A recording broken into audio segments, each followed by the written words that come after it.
Hi, this is Jamie with Thrive for Life. So this is the last of the 4 videos that I am doing to give you an idea about what kind of things we will be talking about in our weekend movement workshop. So we have talked about a few of the main topics that are going to be covered. So we talked about stretching, why it's important, when you should do it, some simple stretches to kind of incorporate into your day, especially if you work at a desk. Then we also discussed zone exercises. So there are, the 6 different zones, what parts of the body they are, as well as what are some examples of exercises to kind of target those zones. Last week we discussed core strengthening. We talked about what your core is, why it's important to have a strong core, the inner core and the outer core, and how to know if your inner core is, strong and in good strength, as well as some practical exercises to incorporate into your daily routine. And today we're talking about functional movements. So if you have spent any time around the fitness, world, whether it's podcasts, blogs, YouTube, fitness videos, I'm sure you've heard about functional movements. But what does that mean?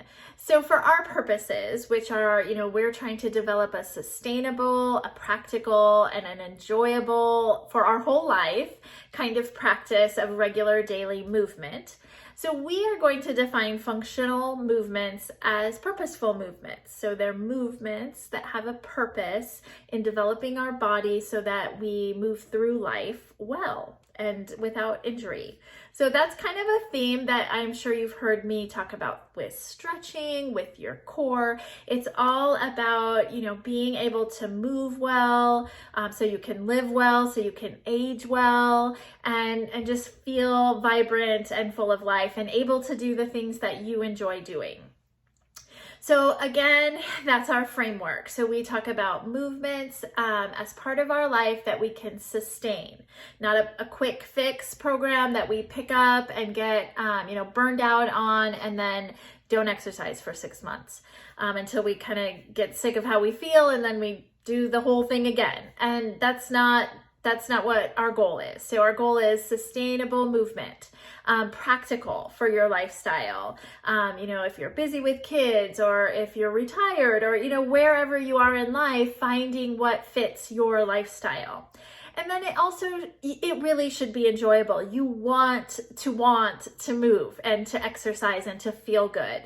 And just, big picture that there are no quick fixes. So whether it's, weight loss you're looking for or, certain body parts that you want strengthened or whatever, like it's a investment that it's going to take time. Muscle takes time to develop, as well as a healthy body takes time to build and to repair even. So functional movements are movements that, are going to help, they work according to your body's design to help your body move in the way it was made to move. We are looking at functional movements that will fit your fitness level. So, you're not just going to go load up the bar with, a ton of weight if you haven't been doing that. So working at your fitness level and incorporating some very core movements into where you're at. Then based on your sport or career needs, so if you have specific needs, specific movements or, things that you do for sport or for career, then developing, your body around those things so that they move through those jobs or sports that you do well and injury-free. So there are 7 basic movements that we consider and many people consider to be part of, that make a functional movement. There's the twist, which would include, rotating. So when you reach for something behind you, you're twisting, part of everyday life, right? And if it's underdeveloped, it can lead to injury, especially like back injury, neck. So twisting, lunging, when you are able to do lunges and get those muscles involved around that, then you are better able to prevent yourself from getting hurt if you fall, or preventing falls as you age as well. Then, of course, the squat, used hundreds of times every day when you get up and down from a chair, going down low on the ground, just going upstairs and downstairs. Squat is super important. Then the pull. So anytime you need to grab something from up high, so pulling yourself up towards something, that involves the muscles that we use for the pull. Next is the bend. So bending over, how many times in a day? Bending over, tying your shoes, putting your shoes on, picking something up off the floor, countless times every day. And being able to develop the muscles that you use to bend are going to ensure that you are not prone to injury and that you can move easily. Then the push, so getting up from the floor, pushing yourself up, putting heavy things up onto a shelf or putting them away somewhere, all involve those same movements of the push.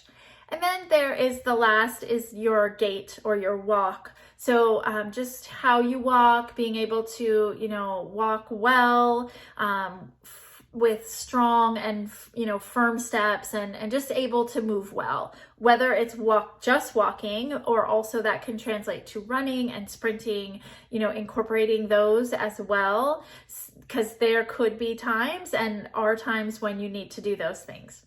So that is the 7 functional, for our purposes, functional movements. If you can improve your ability to perform these everyday movements, you are, like I said, not only going to decrease your risk of injury, you're also going to feel strong and capable as you age. And don't we all want to do that? So approach your training as practice. And it's going to be more enjoyable for you. You are not expected to, be at Olympic performance level, but this is practice for, tomorrow and the next day and the day after that, and in 10 years and in 30 years from now. So you are building a strong body by moving it every day, by being purposeful in the kinds of movements that you include in your daily routine. And, you've got the big picture in mind. And if you're not enjoying it, find something that you do enjoy and that you can work into your lifestyle. In the movement retreat that we are planning, we are going to spend time exploring the topics, these kinds of topics. We are going to look at, looking at your lifestyle, looking at your personality, looking at your values, and your priorities, and then building a movement routine around those things. It's going to fit in to you, to your family, to your career, to your lifestyle. So I hope you will join us. So we're going to go to the gym, maybe outside, I'm not sure which one, and we're going to practice some of these functional movements. Thanks. Okay, everyone, here we are in my gym, and we are going to just do a few of the functional movements. I don't have any help today. It's just me. Sorry, you're stuck with me. But we'll start with a squat. So any of the movements you perform, you always want to have good posture. So we talked about posture, I believe it was in the stretching, but I'll just, want to walk through that again with you. So shoulders back, chest up, thinking about your lats tight. So you can think about, just activating them, just bringing that, activation to them so that they're not curved or you're not hunching over. So lats tight, shoulders back, abdomen tight. Then you're gonna have your stance, so shoulder width apart about and feet slightly turned outward. So a squat, I'm sure you know what a squat is, but just, for the basics. So we're gonna do a sit down position. So as we squat, we're thinking in our mind that we're sitting in a chair. We're gonna go down. You want to go till you're about parallel with the ground. You can go lower as well, but a good, a good standard is parallel. And then when you're coming up, just think of, I always think of driving my lower back up. So just a drive straight up. So I'll do one forward. So shoulder width apart for your feet, slightly out, and good posture. And then we're gonna sit down into our squat and drive up. So again, sit down, drive up. So keeping our back in, good, straight, not rounded, not sunken in. And we are sit down, drive up, sit down, drive up. So a few regression, progression. So if you have trouble with that, you can use something to stabilize you. So even something as simple as, this is a broom handle. I want to put it on something that it's not going to slide on. But you can use that, or you could use a table. But basically using something to help with your squat so that it's kind of assisted.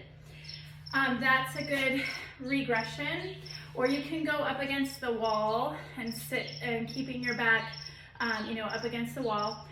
Then, of course, for progression, you can add weight. So you can just do some dumbbells. Grab. Okay, so you can do the same thing. You've got some dumbbells, and then you're going to just squat with your weight. Drive up, just like that. So that's your squat.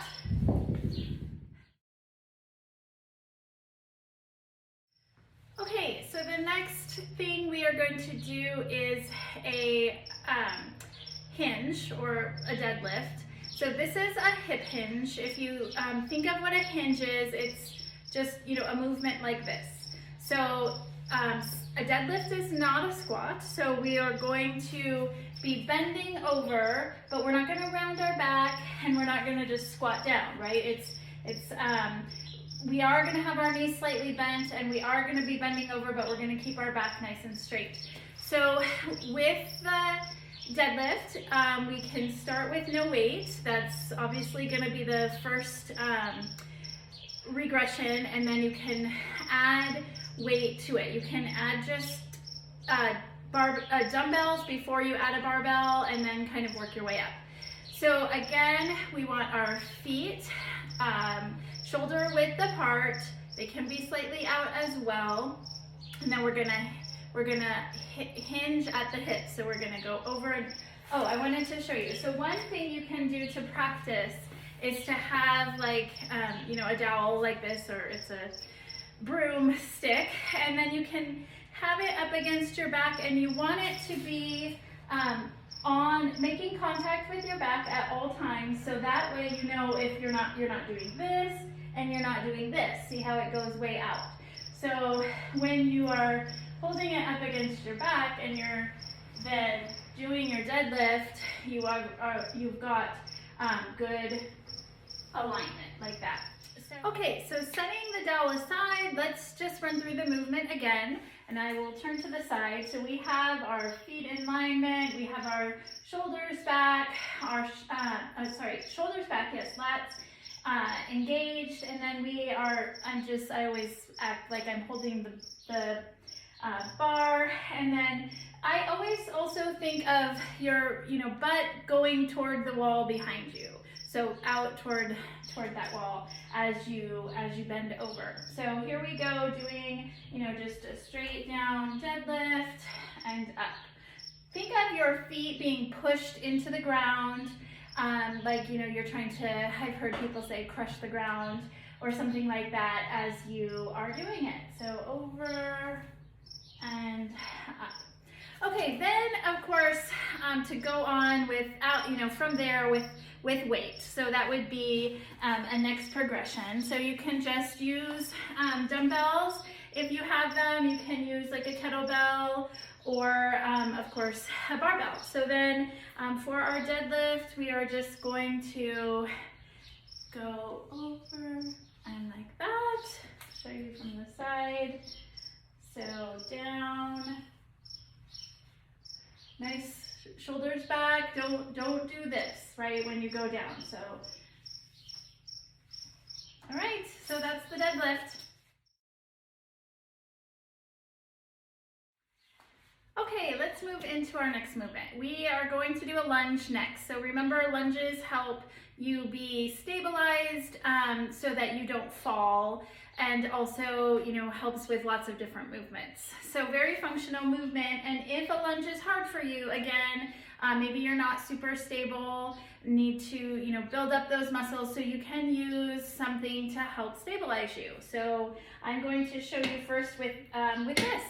So with the lunge, it's gonna be, you're gonna start similar to both of the deadlift and the squat, where your feet are, you know, the same shoulder width, good posture. We're gonna start like this, and then we're going to step forward, go down, back up, keeping our back straight and very upright.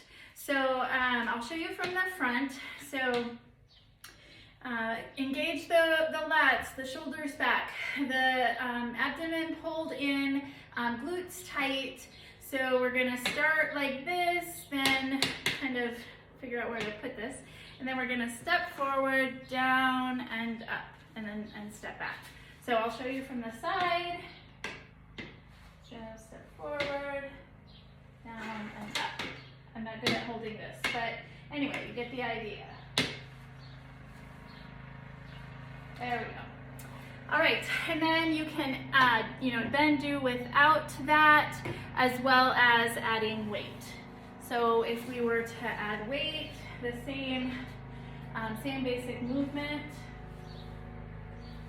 and back. I always, it helps me to think of stepping into a hole. That helps kind of keep your weight sort of stabilized when you do that, and you're not off balance. So that really helps. Okay, that's it. Okay, so for the last thing we're going to do, I'm going to show you a wall push-up. That's why we're in a different position here. But after the wall push-up, you can then progress to either stairs, like you could start at, you know, 3 stairs up, or I like to use the, I think you can see over here, our squat rack has the safety bars, and I just, you know, can lower them down as I progress. So let's first do the wall push-up. You want to be a couple feet away from the wall, hands, you know, straight out, your feet just the same as, you know, your shoulders, and then you're gonna keep your back straight and, you know, in alignment as you go in. Like, think about, you know, a straight, nice floor push-up. You're gonna do the same. So leaning in and going forward. I think my hands should be lower, so let's try that again. And out. Great. Okay, and then from the wall, you can, like I said, move to either steps or something like this. So I'll show you, I have it, you know, this high, but then I can lower it down in increments. So you're just going to lean up against it as if you're on the floor, and then do your push-ups. All right, so some ways to work up to doing floor push-ups by using the wall and using, you know, you could do your bench or something like this, or the steps too. All right, so there's your functional movements. We will be practicing a lot of these together when we meet for our weekend movement retreat, and I really hope you can join us. Thanks, everyone.